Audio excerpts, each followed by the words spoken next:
Welcome to POTUS 2016. I'm Brian Lehrer. Another week and another tragedy ripples through the presidential campaigns. The shooting on Friday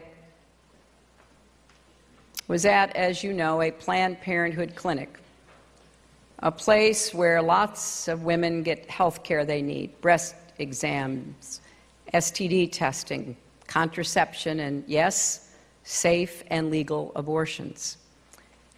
We should be supporting Planned Parenthood, not attacking it. 3 died, 9 were injured in Colorado Springs.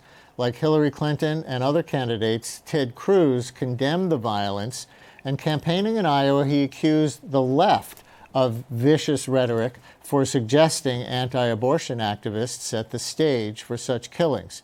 However, Cruz has welcomed the endorsement of anti-abortion activist Troy Newman, who in a 2003 press release defended the murderer of Florida abortion doctor John Britton, arguing it was justifiable defensive action to protect fetuses.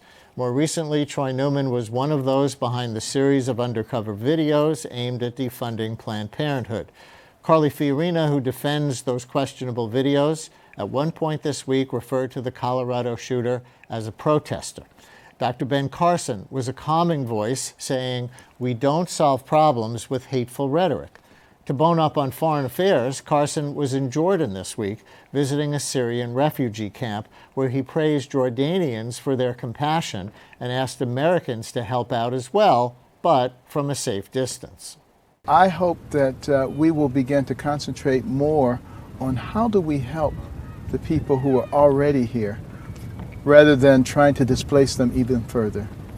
I wonder if, given a home in America, a refugee would consider that further displacement.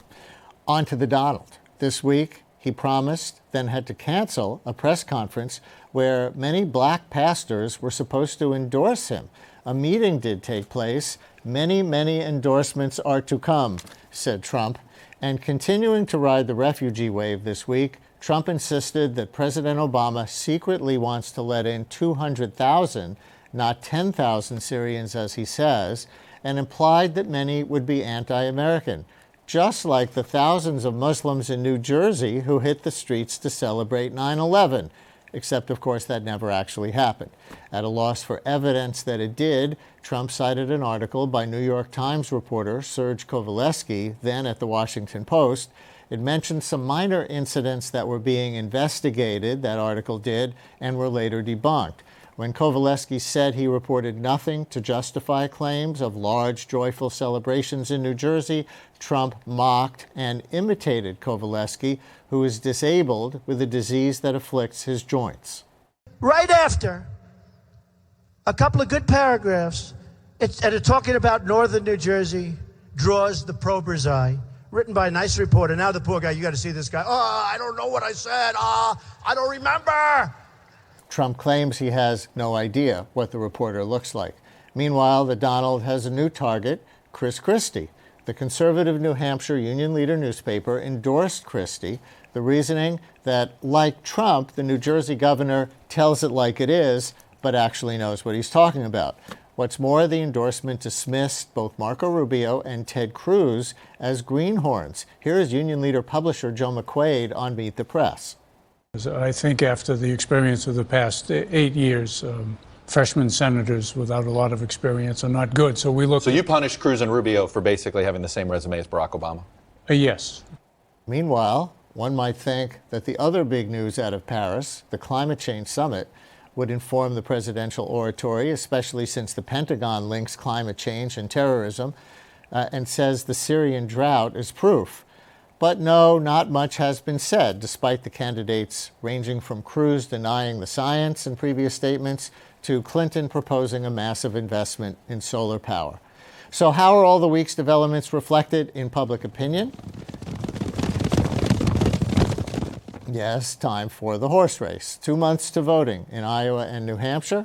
While Trump is still on top in the Hawkeye state, Ted Cruz, and not Ben Carson, is hot on his heels now. In a recent Quinnipiac University live poll, Cruz, with 23% of likely voter support, is just 2 percentage points behind Trump's 25. Iowa, by the way, is a best-case scenario for a conservative like Cruz, where time-consuming caucuses attract more dedicated voters. Almost half the Republican electorate in Iowa call themselves very conservative. The somewhat more moderate Marco Rubio, on the other hand, sits back in fourth place at 13% in Iowa. Rand Paul makes a rare appearance on the radar, ahead of Carly Fiorina, Jeb Bush, and Christie, who all languish below 5%, are way behind. A note on polling here. Polling skeptics report that live polls like that one, which are often phone interviews, show less support for Donald Trump than online polls that often attract a more self-selecting, voluntary, maybe non-scientific sample of voters. And because online polling results are released more frequently, some argue that Trump's highest projections are being over-reported by the hyperactive media. And that's the New Hampshire, I should say Iowa story. Moving over to New Hampshire, let's look at numbers from Microsoft's PredictWise. Now remember, we talked about this in previous weeks. PredictWise factors in the betting markets in addition to various polling numbers.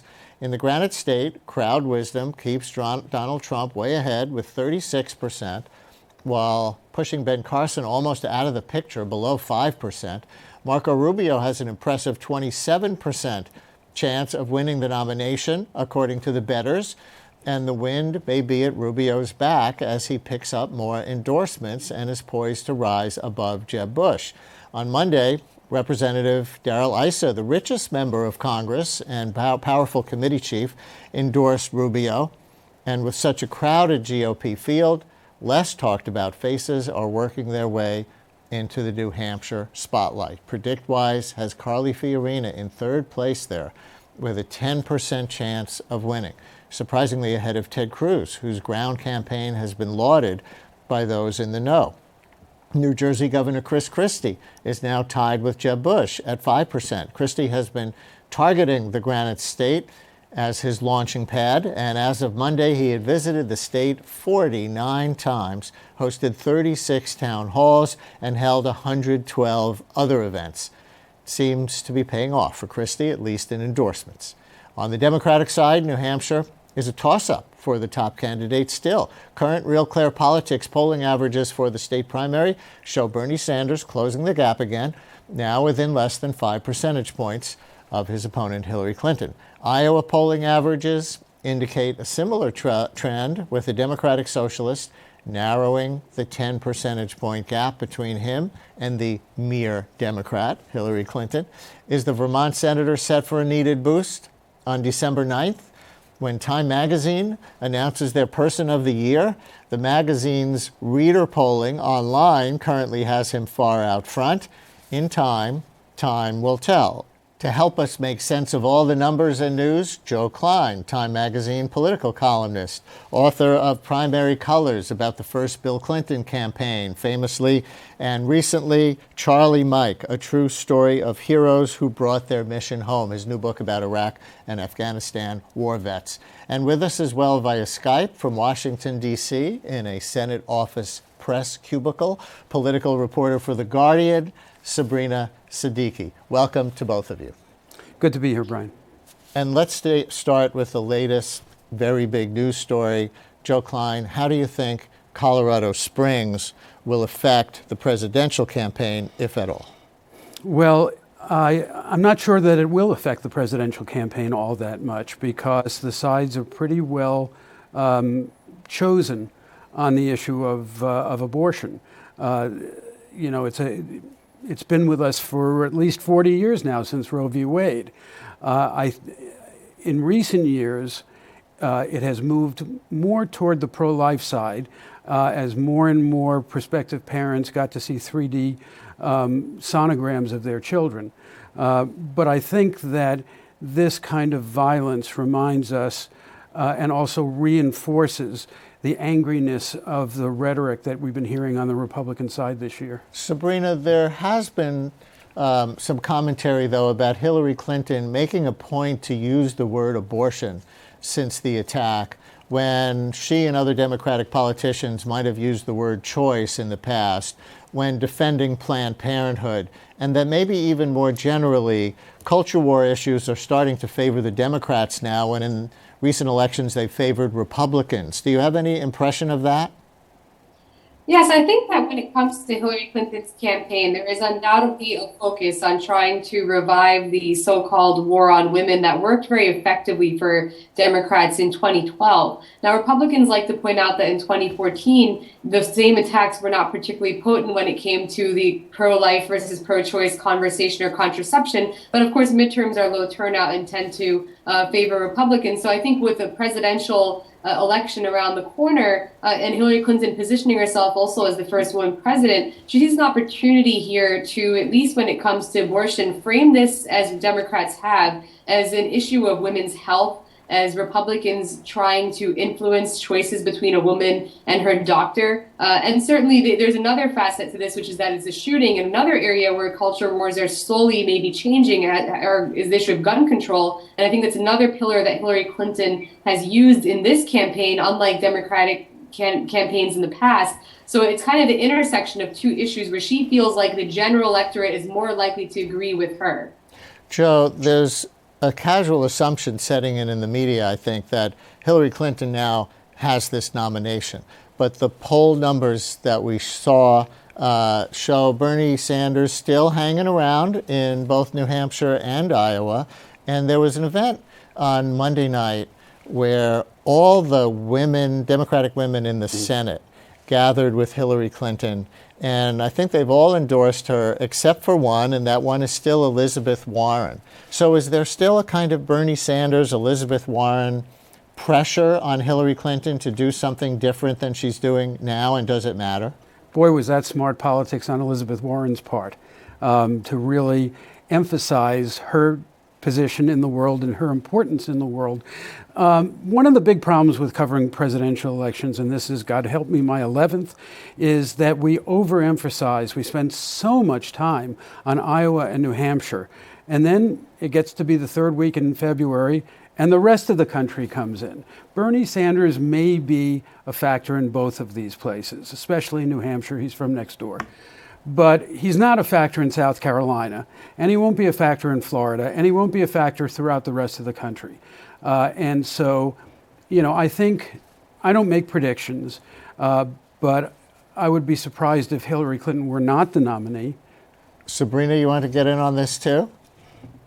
Well, I think that when it comes to endorsements, certainly as you mentioned, it's really only Elizabeth Warren who's held back. And, Elizabeth Warren has also had this sort of meteoric rise when it comes to prominence, when it comes to her role in the U.S. Senate, especially the progressive movement among Democrats. So I think she wants to be able to influence from afar the shape of the Democratic primary, the issues that are being talked about, the positions that are being taken, not just obviously by Bernie Sanders, who's consistently agreed with Elizabeth Warren on more issues, but also by Hillary Clinton, who has, as we've seen, moved to the left as a result of that pressure that is coming in from that Warren-Sanders wing. And although she's already evolved on a lot of important issues like trade and Keystone, there could be more places where Elizabeth Warren would like to see more, so she might want to hold back in the hope that perhaps she can bring other issues to the forefront of the primary in the upcoming debates in the months that are left before Joe, the very briefly, because we need to get to the Republicans.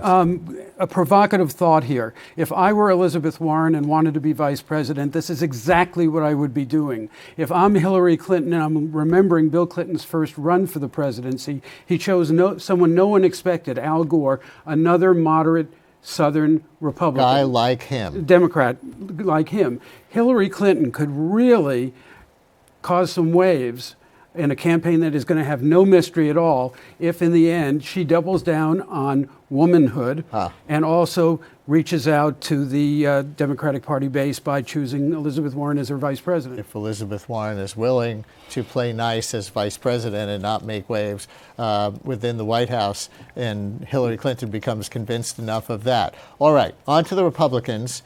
The Paris attacks seem to be helping Chris Christie. He's rising in New Hampshire. He got that union leader endorsement. Here is how the governor of New Jersey is trying to capitalize with a campaign commercial.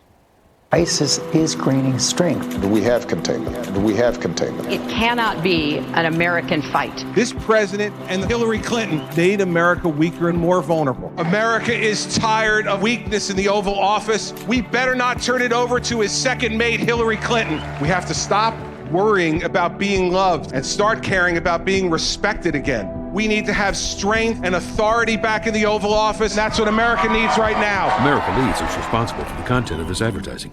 So, Joe, how much is the New Hampshire union leader endorsement a game changer and in combination with Paris? Oh, well, it turned it all around for Newt Gingrich 4 years ago. Right? When they endorsed him, I know. In 1988, they endorsed Pete DuPont. Right. But they've endorsed some winners, too, and that newspaper matters in that state, right? And also, Chris Christie has a style and a message that fits New Hampshire pretty significantly. And unlike some of the other more moderate Republicans in the race, he's not even pretending to go to Iowa. He is spending all of his time in New Hampshire, and I wouldn't be surprised if that caught on. One of the things you always have to remember about this is that New Hampshireites and also Iowans like to play with us, and most of them don't make up their mind until the last weekend in any case. And Sabrina, you wrote an article recently, Rubio's charged but nuanced rhetoric on national security excites GOP voters. I can easily see a scenario as Trump eventually gets dismissed for being too over the top and Ben Carson too irrelevant and Ted Cruz too radical, that this is going to come down to Rubio Christie maybe. It very well could. I think that there's also a lot of sense that it could be Rubio Cruz. What's important to note, though, is that Chris Christie got the boost from Paris when Marco Rubio has, from the beginning of his campaign, been positioning himself as the foreign policy candidate. So certainly I think his campaign would have liked to get that endorsement in New Hampshire. But I also think what was important for Chris Christie in that endorsement is it breathed maybe new life into his campaign. How much of a game changer, we don't know. But you have to remember, he didn't qualify to be on the main stage in the last debate. So any uptick in his numbers going into this next Republican debate in Las Vegas in December, that would be really important for him to be back on the main stage. And, you know, again, he's put all his eggs in the New Hampshire basket. And what's troubling for someone like Marco Rubio is that a lot of the more mainstream candidates, whether it's Christie, Rubio, Jeb Bush, and John Kasich, they're all going to be splitting that vote. So it's kind of really unpredictable as to who the final three or the final four will be. And as we mentioned earlier, the New Hampshire union leader endorsement dismissed Rubio as basically too young and inexperienced, having the same resume as Barack Obama, first-term U.S. Senator, without actually having governed a state or anything. What is the charged but nuanced rhetoric on terrorism that you referred to in that headline? Well, the charged aspect is that Marco Rubio has framed this fight against ISIS as a clash of civilizations, and that's a very far sort of line to take that even George W. Bush did not himself embrace, going into Iraq. He did not want to frame this as a civilizational war, which is what Marco Rubio is doing when referring to radical, as he calls them, radical Islamic terrorists and the Western world over here. At the same time, he has a deep-rooted understanding or a knowledge of foreign policy of the issues that a lot of the other candidates don't have. He's studied these issues a lot, so he is able to really dissect the origin, the root cause of the Syrian civil war, the role that Russia has to play in this conflict. And, it certainly sounds more, I think, knowledgeable than Ben Carson and Donald Trump do, but also when it comes to some of the other candidates who are competing in his lane, people do look to Marco Rubio as the quote-unquote foreign policy wonk. So I think that's where he's been able to at least impress voters just by knowing the issues better than some of the other candidates do. But again, like you said, do they feel like he has the experience, though, to be the next commander-in-chief? That's an open-ended question. Right. So stay here, you two, as we pour some cold, hard facts now on the overheated campaign rhetoric.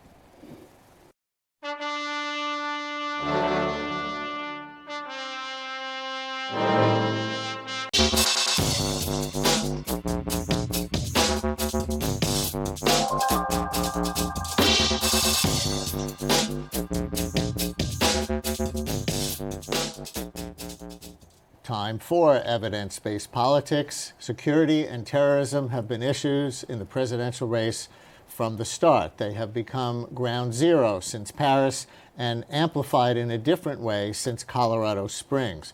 A new report from the international think tank, the Institute for Economics and Peace, shows that attacks worldwide have risen sixfold since 2001, that was the year of 9/11, from under 2,000 attacks that year to more than 12,000 last year.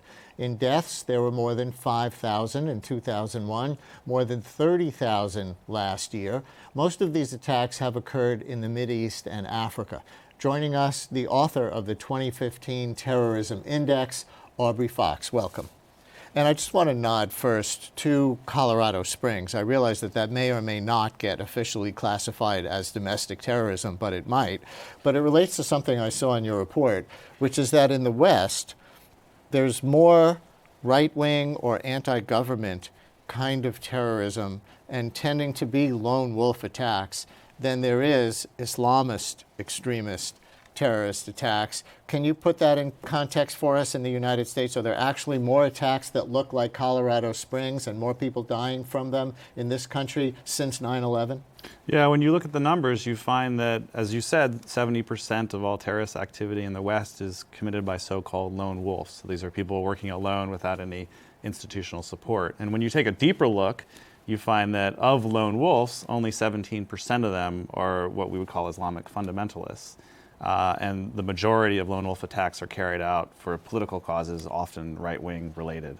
And also for some context, I want to put up one of the graphs from your chart that compares nations in terms of the number of terrorist attacks.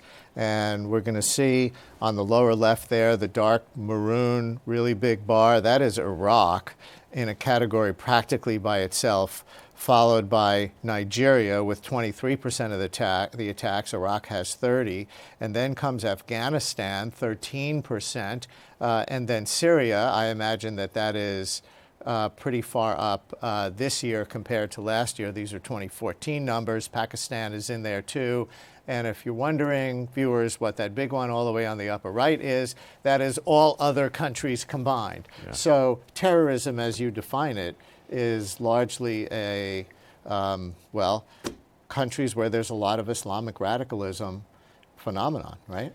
Well, there's two stories here. I mean, one, as you mentioned earlier, terrorism is on the rise, and quite dramatically and worryingly.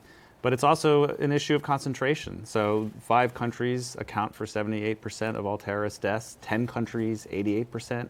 And even if you take a look at Iraq, in 2014, just over 9,000 people were killed in Iraq as a result of a terrorist death. That's 3 times the number of who were killed in all of the globe in 2000.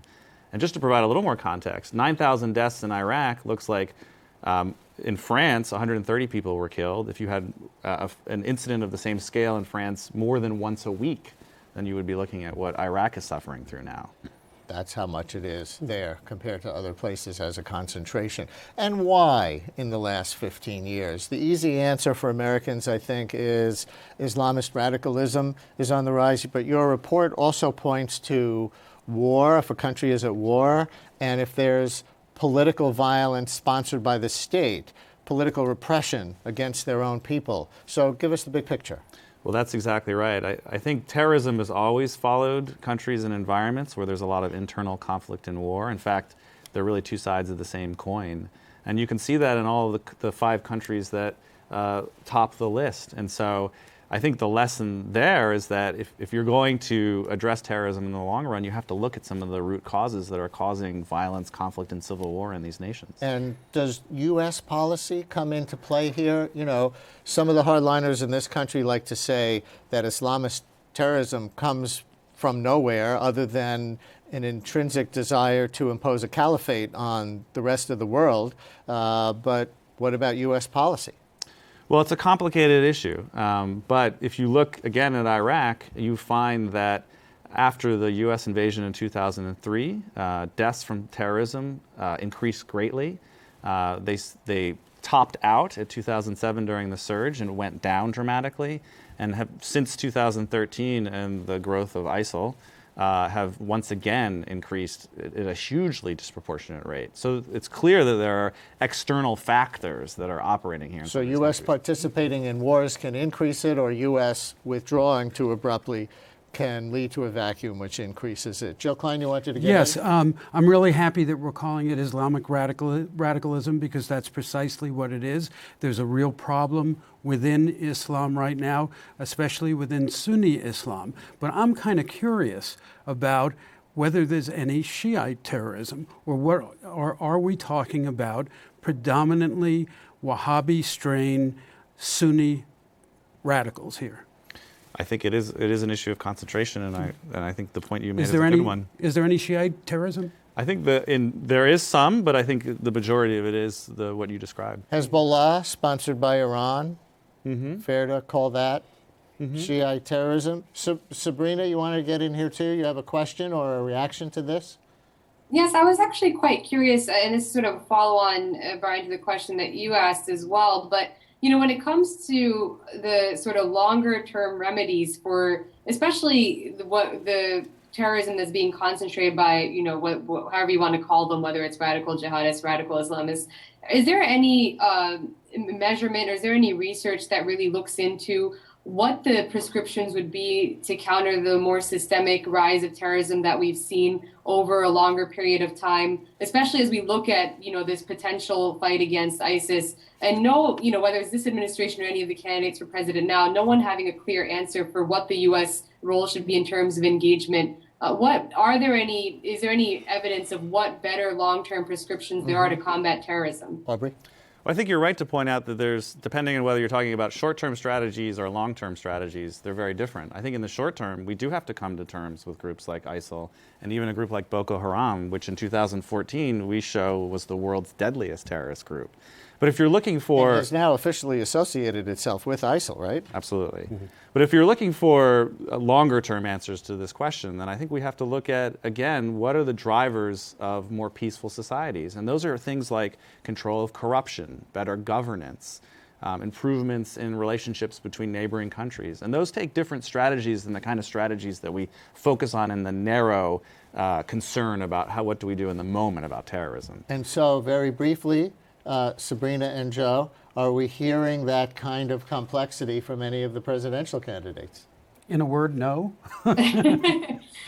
So look, I think on the Republican side, which I cover a little more, obviously a lot of their messaging is focused on what they see as the failures of this administration. So their message as a party is rooted in the perception of toughness, that there should be a more hawkish approach to the fight against ISIS. At the same time, they don't want to commit to boots on the ground because they know that is an unpopular view after a decade plus of war. So I don't think you're seeing nuance at this point. I do think when you have a contest between Hillary Clinton, a former Secretary of State, and whoever the nominee is, you would have to have a more nuanced conversation than what we see in a charged primary. Sabrina, Joe, Aubrey, thank you all very much. And that is POTUS 2016 for this week. We are here each week at this hour, placing bets on the presidential horse race and pouring cold, hard facts on the overheated campaign rhetoric. And speaking of rhetoric and odds making, the next Republican debate is appropriately in Las Vegas. That is December 15th. The next Democratic debate is 4 days later in New Hampshire. They love to do them on the weekend, so nobody watches, apparently, where the first primary takes place the week after the Iowa caucuses, which convene on February 1st. I'm Brian Lehrer. Thanks for watching.